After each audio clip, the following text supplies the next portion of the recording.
kami po ay taus-puso nagpapasalamat sa Diyos.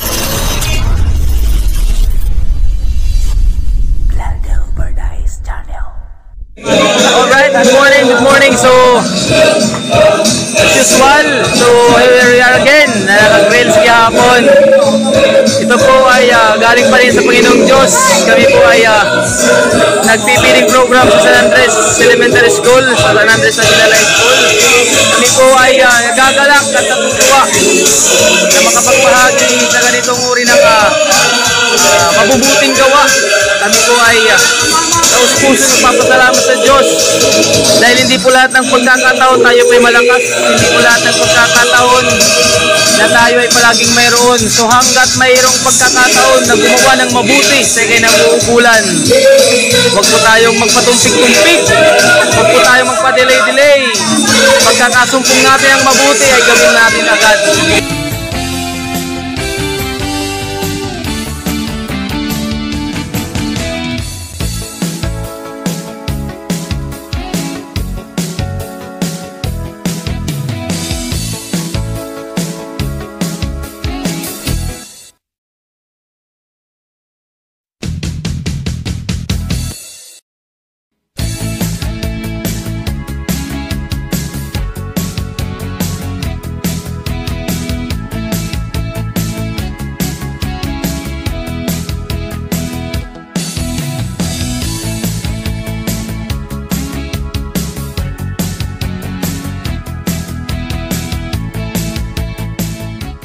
Yes, good morning mga boss.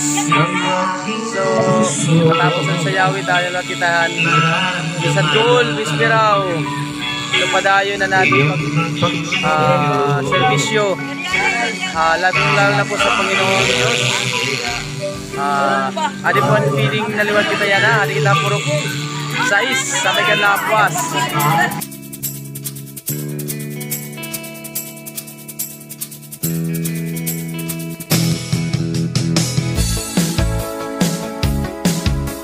Ngayon, yung YAM CGI, the Members Church of God International, ay naghahatid po ng libreng arroz caldo with punay.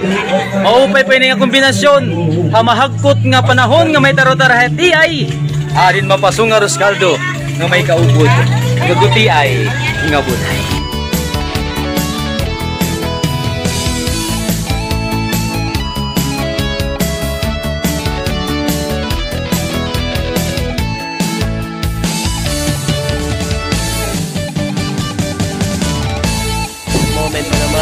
Kami po ay nandito naman sa Purok 2. Handog pa rin ng arroz caldo with bunay sa mga kababayan natin ng San Andres. Kahit maulan at may bagyo, tayo pa rin ay continue sa pagtulong at pagserbisyo.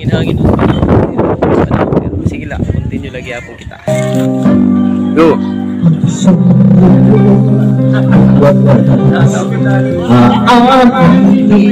Ako ay nagtapasan sa kanyang bagas na galingan.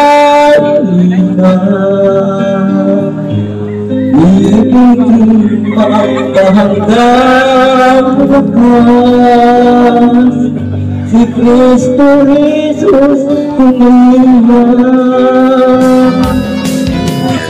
Yes, good morning mga boss. Good morning sa lahat. So, here we are again. The MCGI Members Church of God International sa lokal ng San Andres. Ulit ay nagmimigay pandesal na may mainit-init na kape. Ito po. Ito yung aking mga kapatid. Ayun po. So, kahit kaunti lang, basta galing sa puso at may pagpapasalamat sa Diyos. Tayo ay nagkaranas ng kahirapan, mga problema. So, tuloy lang po sa pag-serve kasi kahit wala ka namang problema, tayo rin po ay mamamatay. Sabi pa nga sa Bible, walang sino man ang makakapagbuntong kahit isang siko ng kanyang buhay. So, ipaghandog natin, ipagkaloob natin at ialay natin ating buhay sa pagsunod sa Diyos. Kasi kapag susunod ka o tatalima ka sa Panginoong, sa mga kautusan ng Diyos, yun ay pag-ibig na unang utos na ibigin natin ang Panginoong Diyos ng buong puso, ng buong kaluluwa at ng buong pag-iisip. So salamat po sa Diyos sa lahat ng mga biyayang pinagkakalob sa atin. Salamat po sa Diyos sa ganitong pagkakataon sa ating mga buhay na tayo makapaglilingkod sa ating kapwa-tao, lalong-lalo na po sa mga nangangailangan. So maraming salamat po sa Diyos.